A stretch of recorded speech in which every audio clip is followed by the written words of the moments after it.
Suresh Muthuswami, as you heard from Dean DeCrummer, is Chairman of North America for the Tata Consultancy Services. In that role, he oversees TCS's largest market in driving business growth, strengthening customer relationships, and helping clients in their digital transformation journeys. An advocate of STEM education, Suresh also leads TCS's comprehensive efforts across North America to provide underserved communities and the next generation of talent with the foundational computer science skills for the 21st century. Prior to becoming chairman of North America, Suresh was president and global head of banking, financial services, and insurance platforms at TCS.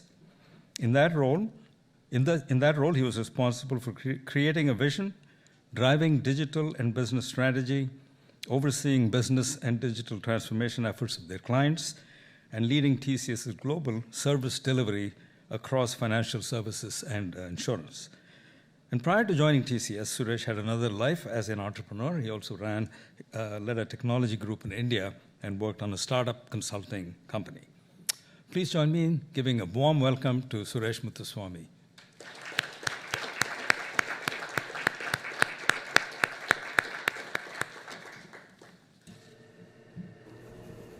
Thank you. Suresh. You should sit here. I'll sit here.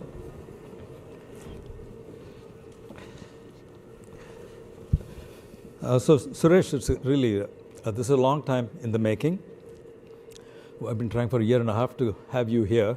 And somehow when you were a parent, and you must have been coming here, we didn't even realize what the opportunity that we had missed, but better late than never. So very, very happy to have you back at Northeastern.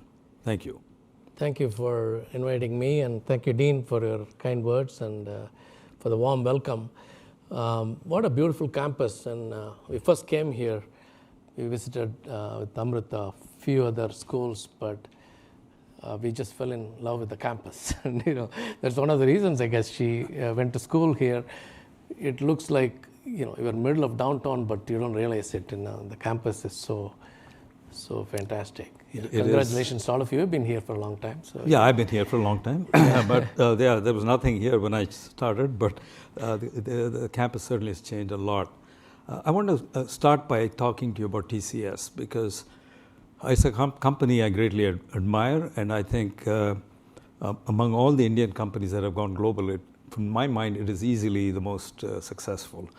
Today, I think you do about $25 billion in revenue across the world. You have 600,000 employees, which frankly came as a surprise to me when I looked it up.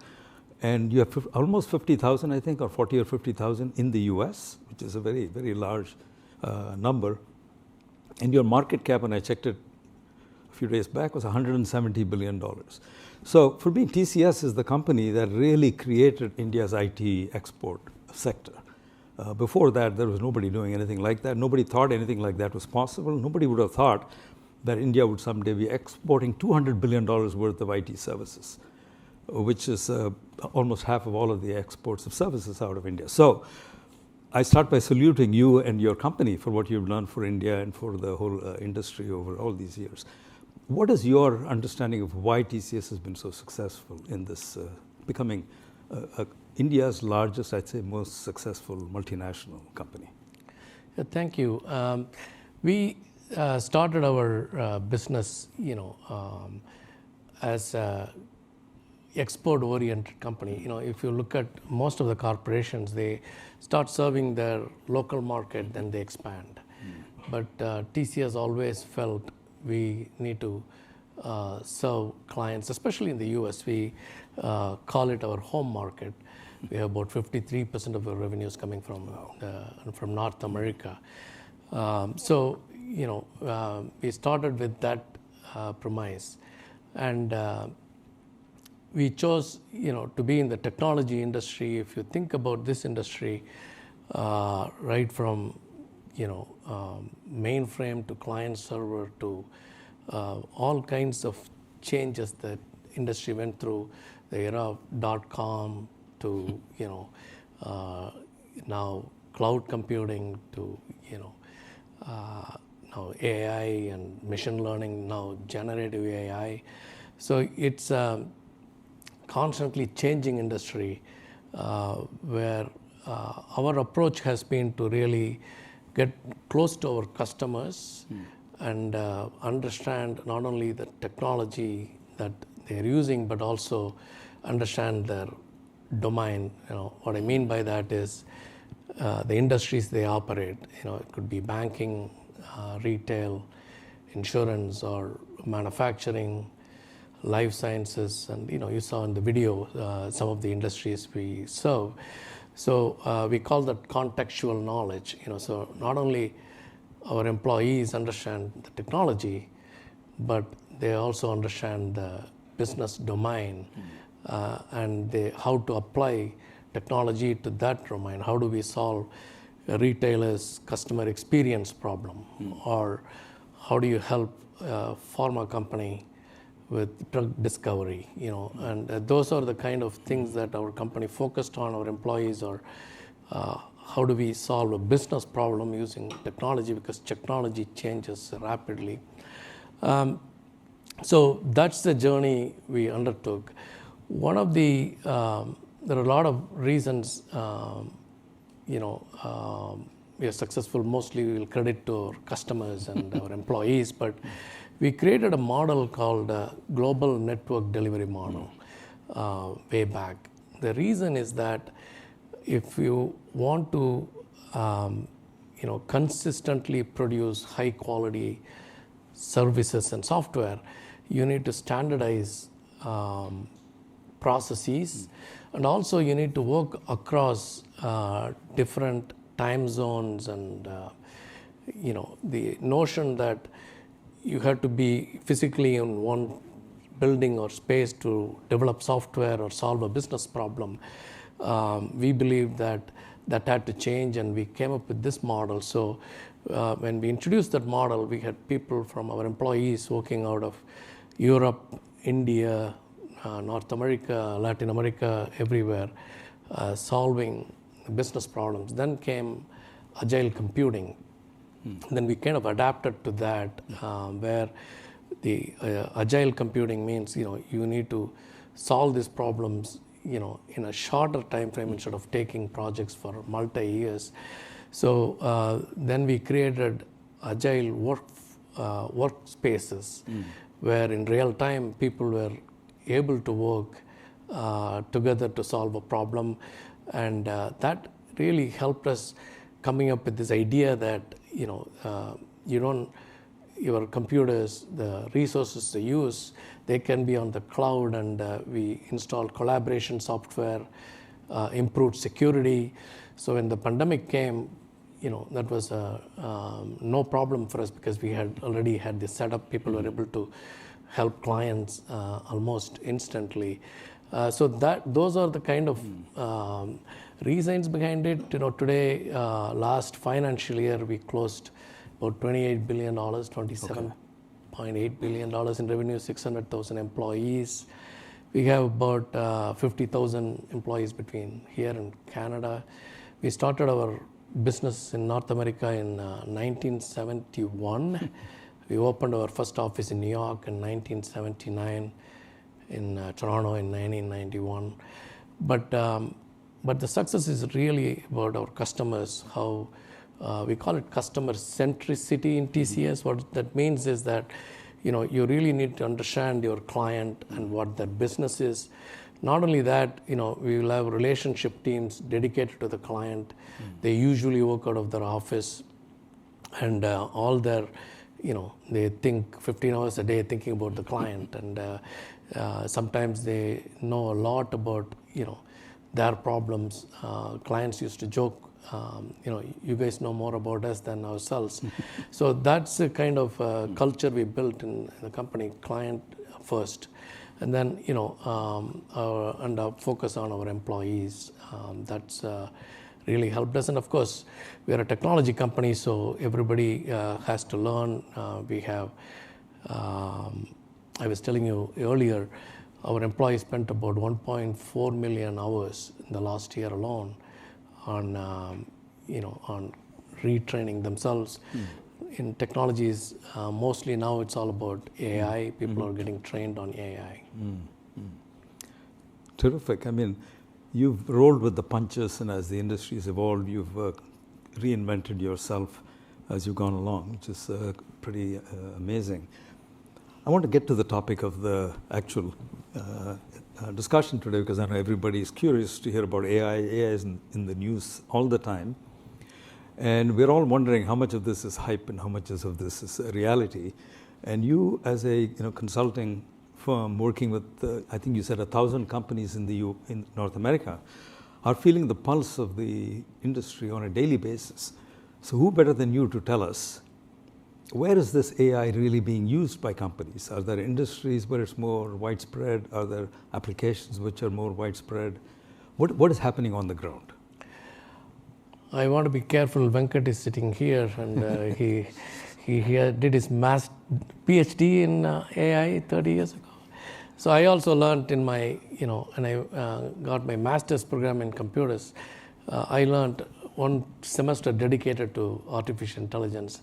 The term artificial intelligence was coined in 1955 by John McCarthy, not too far from here in Dartmouth College.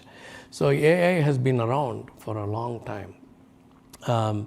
It is just that the advances have been great in the last few years, and ChatGPT changed everything, because the conversational interface of AI, before AI you had machine learning, and before Gen AI, I should say, generative AI, you had machine learning and artificial intelligence, which was really pattern recognition, and more automation. Whereas generative AI is about, it can process text, and it can process images and voice analysis and so on.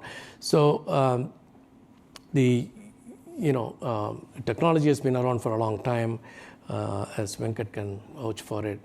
But ChatGPT has really changed everything now. It's in the very initial stages. Imagine in 2007 or so, when the first iPhone was introduced, it was actually pardon me for saying this, but it's a glorified iPod. You could listen to music, you can take pictures. It's a calculator. The first person I met, a client, she brought her iPhone. She said, "Suresh, I bought an iPhone." I said, "What do you use it for?" She said, "Oh, it's 47 degrees now."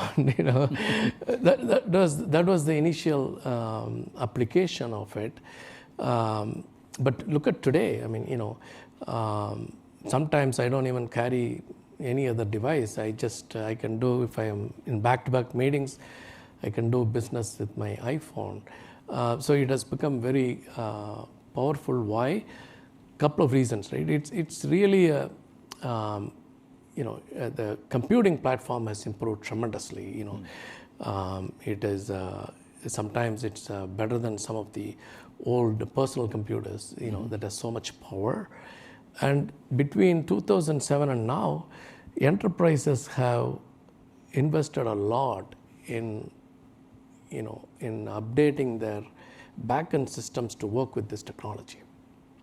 So the power we see today, remember the time before iPhones or Android, you had to go to the airports like 2 hours before so that you can stand in line and get your boarding pass printed, or before Uber, you had to call the cab company to go to Back Bay Station and tell them you need to be picked up at 7 o'clock in the morning. And so those things have changed because the technology, some of the enterprises have organized the data so that these things can be used effectively. Now, AI is in the 2007 iPhone, but I also want to be careful about comparing these two technologies because AI is much more powerful. So the power of AI is, we are going to see much more what I call AI apps in the future, which we don't even know. I don't think some people probably predicted it, but at least I didn't predict in 2007 that I will be able to call a cab from my iPhone, So you can't predict what kind of AI apps are going to be there 5 years from now or 10 years from now. But my specialization is, I work with large companies.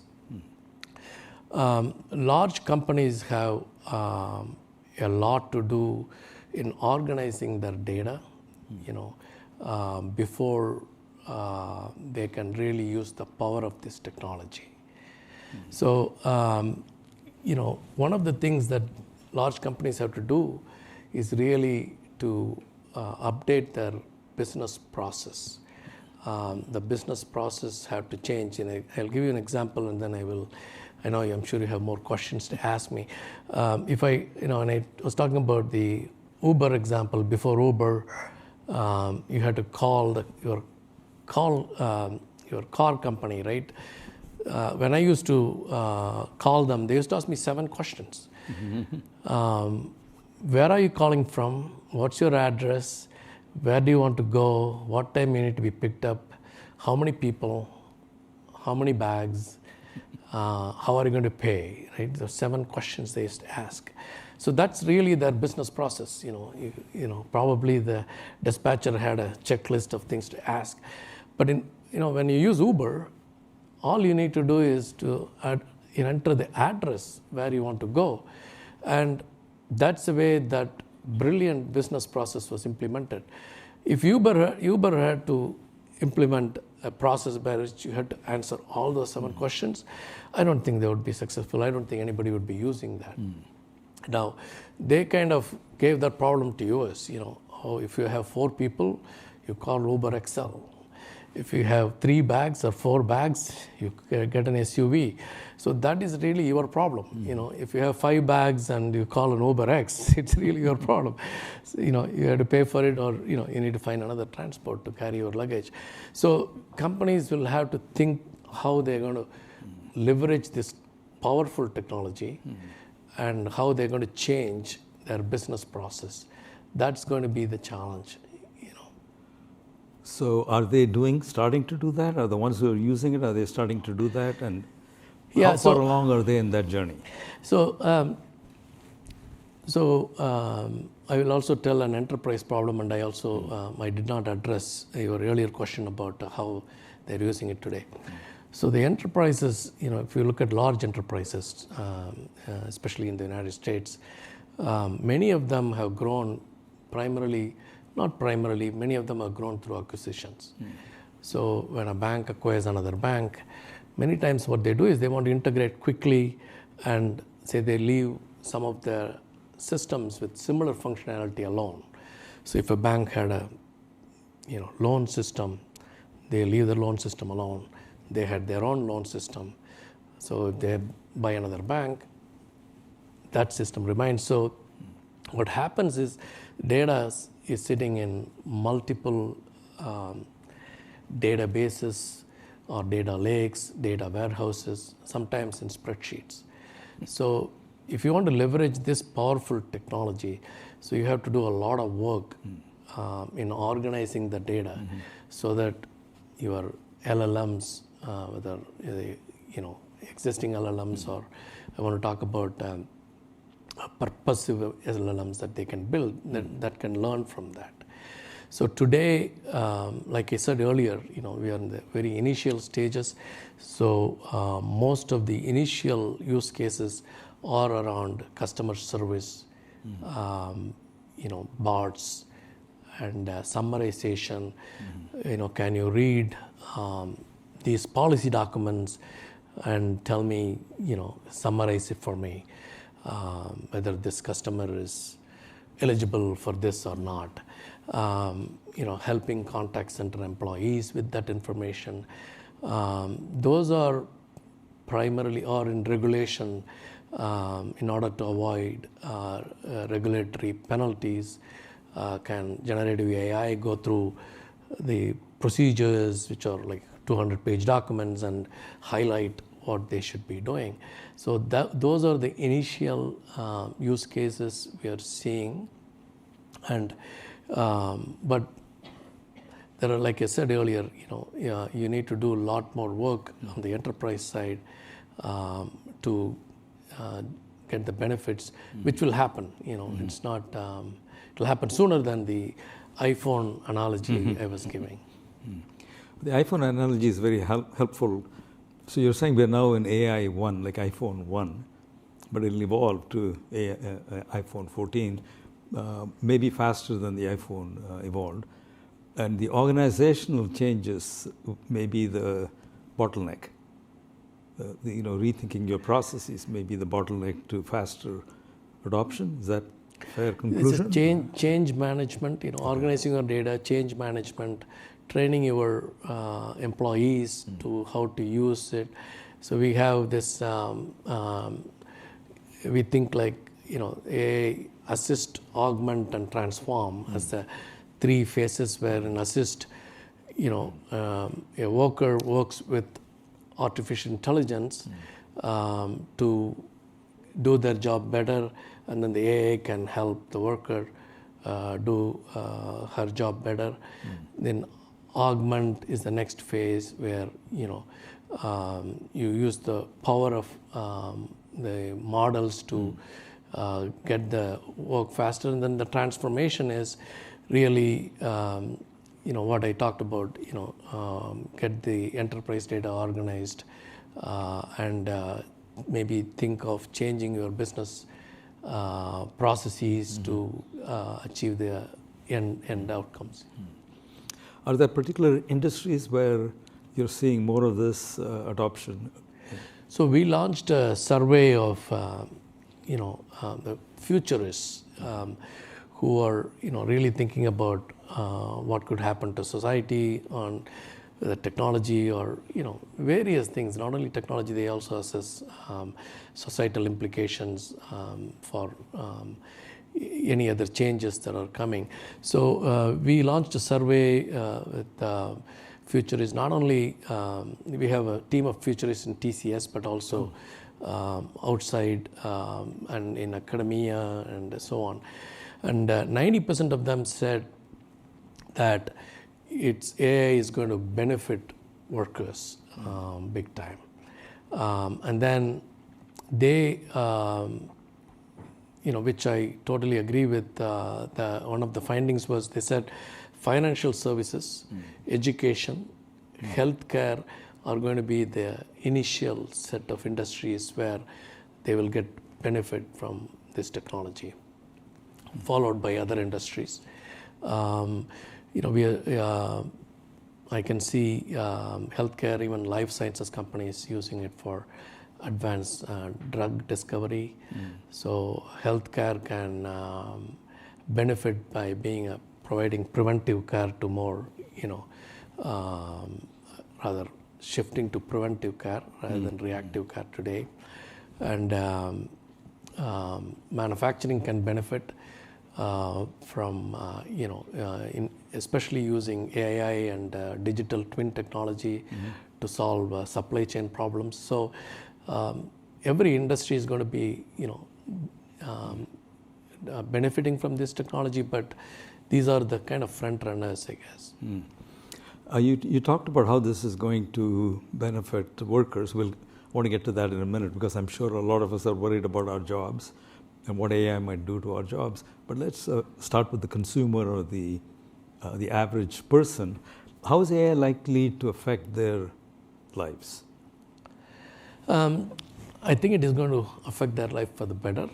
I mean, so again, I go back to before iPhones and the GPS software. We used to miss an exit with somebody next to you with the maps, and many of the people in the audience may not even know that. Right. Some of you might know, especially people here. So that is productivity improvement. Now with the GPS, you almost never miss your destination. You are always on time. That is an improvement in productivity. So AI, when it comes to enterprises and workers, they are going to potentially get their own personal assistants. James and I were talking about bring your own assistant to work, and companies, enterprises could help. Today, onboarding is a big deal. You had to wait for your mentor or somebody with experience to tell you how you should learn your job. Whereas if companies have an opportunity now to teach new workers with their own methodologies or processes by developing solutions where a new employee or worker can query Gen AI to understand what they need to do, how their job is going to be. So that's going to be a benefit to workers. The other thing is the workers also need to learn continuously. Lifelong learning is going to be important. And when I think of my own career, when I was in studying, I learned a language called Fortran. I used to program in Fortran and then PL1. And but when I joined TCS, everything changed. I never used those languages. So you need to learn different things. But it's going to multiply like 10 times. What I went through and what a new worker is going to go through. So unless they have that open mind to change their way of working. Coming back to consumers, the consumers are even with the going back to the iPhone analogy, we are going to see similar benefits, but we can't even imagine what it's going to be. Your ordering food is is easy now. Ordering a cab, we talked about watching a movie when you're on a bus or a train, and so these kind of advances, with 5G and AI, there are going to be much more advances that are going to come, which will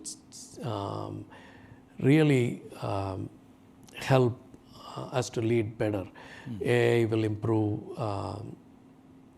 the climate change, with better, cleaner environment. The transportation system is going to get better. So I think in many ways the life will be much, much better compared to where we are today. Even now, we live a good life, but it's going to be even better. We have a lot of students here, and they have to be thinking about what they need to do in order to be successful in the age of AI. Do you have any advice for them based on, for instance, what you're doing through training for your own employees? What are the areas in which you are trying to give them that skills which they're lacking, and what does that mean for our students? First of all, I want to congratulate all students who are here, because it's very hard to get into Northeastern, and I'm glad I graduated many years ago. If I were to apply for college, I don't know whether I'll get in or not. It's true for faculty too, by the way. It's much harder today than it was when I joined. So. Yeah. I mean, these are interesting times, and I think. Students, like I was saying earlier, first of all, need to have, learning, constant, lifelong learning attitude. I mean, our own employees, they said 1.4 million hours they learned. About 150,000 of our own TCS, we call them associates, they have learned Gen AI specialization course. So they, so it is changing. So they need to be open to these kind of changes where the skill you need, I was talking about Fortran, and I had nothing to do with it when I joined the company. So you need to move away from this, very specific skill learning to how do I learn soft skills? How do I learn problem solving skills? Computational thinking. Those skills are going to be more important than learning a specific, programming language or a skill. We believe that understanding, functional skills, HR and finance, and those skills are going to be important. Technology folks are going to learn business skills, and business people are going to learn technology skills because of this, powerful technology. That's going to be the kind of future you're looking at. So I would say, folks here should be patient, and be open to learning new technologies. I mean, constantly learning new things. And other thing I would say is really, learn AI. I think Dean made a great point. If you don't learn AI, that's going to be your problem. I think get used to working with AI now, because that's what when you enter the workforce, you will be expected to, your first training program may be through an AI system.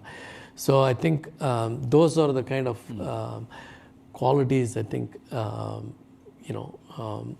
enterprise will expect. I want to go back for a minute to how India fits into your strategy, because you started out of India as an exporter, as you said. Now you become a multinational firm. How does India fit into your strategy, and how do you see the India-US axis? So, of course, we are headquartered in India, but our North America headquarters is in Manhattan. India's story, rise has been just amazing. Recently, India surpassed China in terms of world population, most populous country now.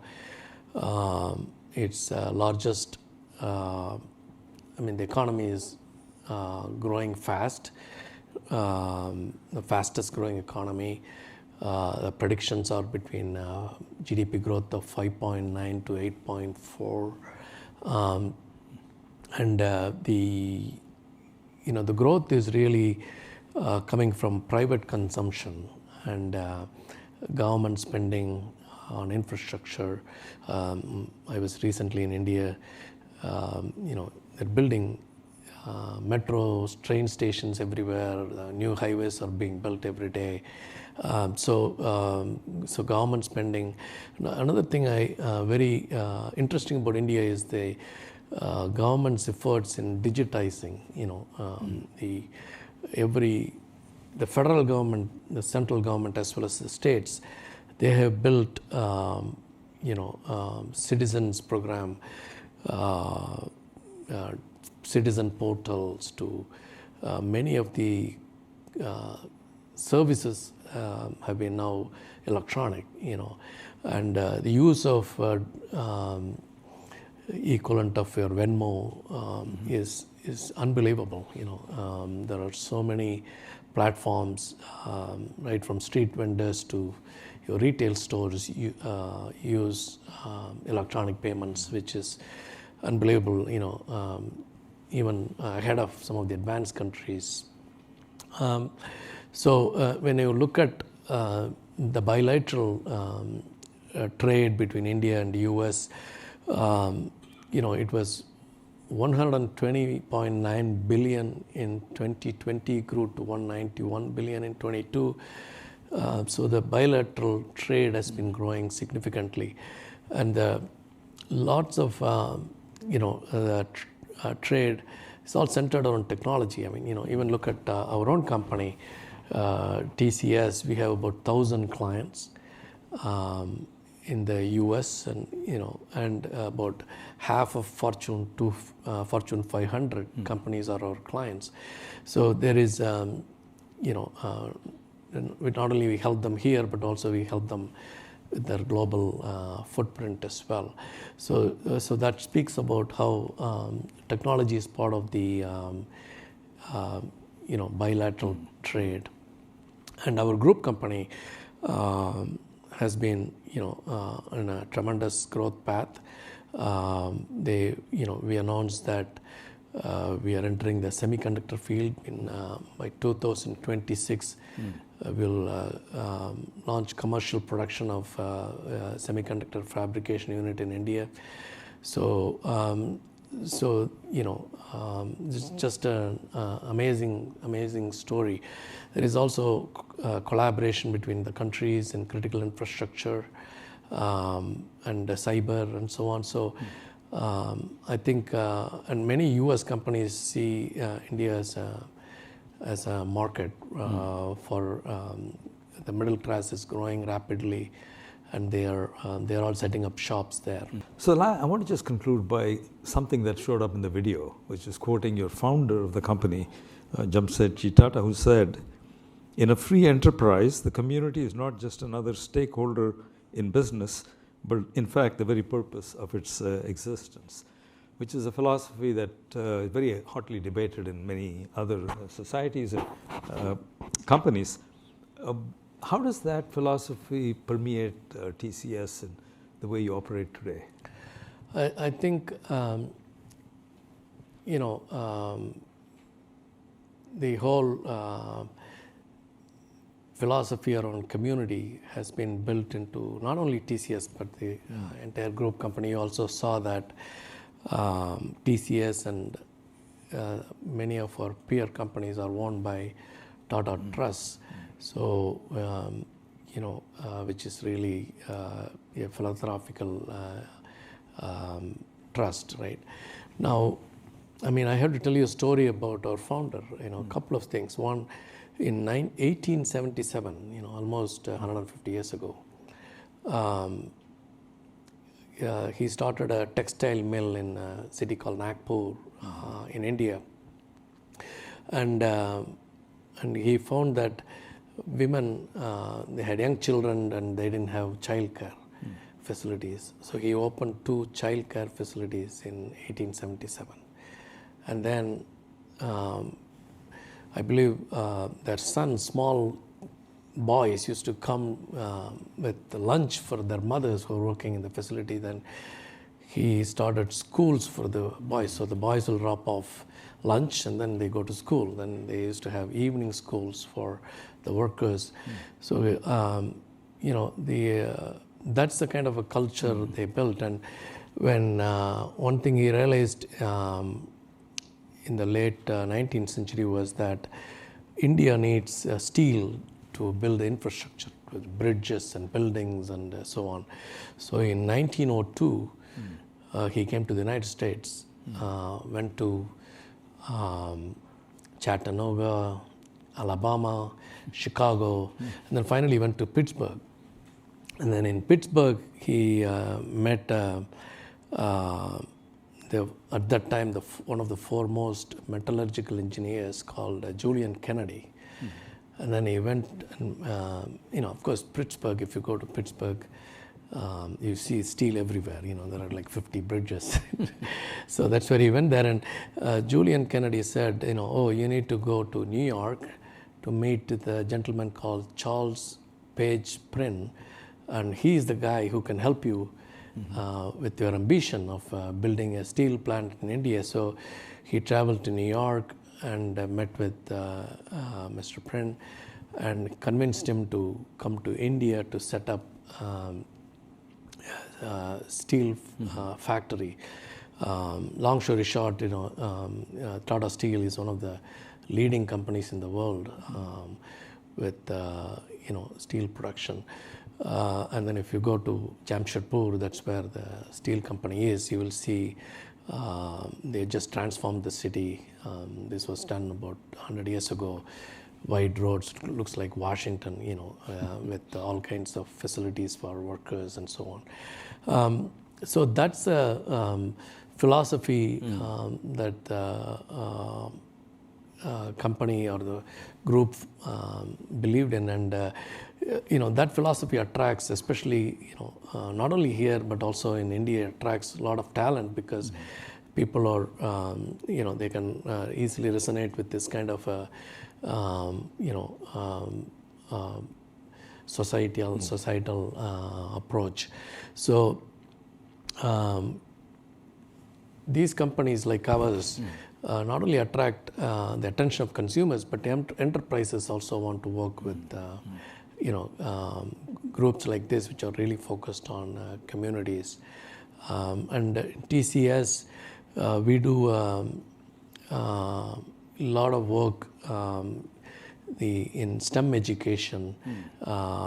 In some measures, we are probably one of the largest private sector computer education programs in the country. We have trained about 1.8 million students through teachers, about 30,000 teachers. We train them in computational thinking, and they in turn trained about 1.8 million students in middle school.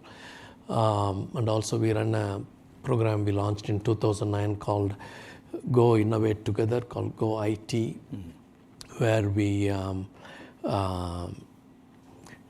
encourage students to learn robotics or artificial intelligence. They use it to build apps. So a couple of my favorites are, there is one 10-year-old girl. She developed an app for when people throw items in recycling bins, they don't know whether it is recyclable or not. So her idea was to build an app where you can scan, and then it will tell you, no, it goes to trash, and it's called wish cycling. So she created an app. Another, some of the examples are very inspiring. Another student created an app where when you no longer need your textbooks, then you can use that app so that it goes to somebody who really needs the textbook and so on. So we do STEM work, but also my favorite activity is my wife and I go to. We live in New Jersey. We go to the New Jersey food bank to sort and package foods. And a half-a-day activity, but very fulfilling. And also we serve with American Red Cross. We are partners, and our employees go to disaster areas and help in the Maui wildfire or the Florida hurricanes. They go and support those kind of initiatives as well. Wonderful. Well, I think our time is fortunately up. Suresh will be here for a few minutes, so if any of you want to come and say hello, I think we'll have a few minutes for doing that. But I want to thank Suresh. Thank you so much for making time for us today. Thank you.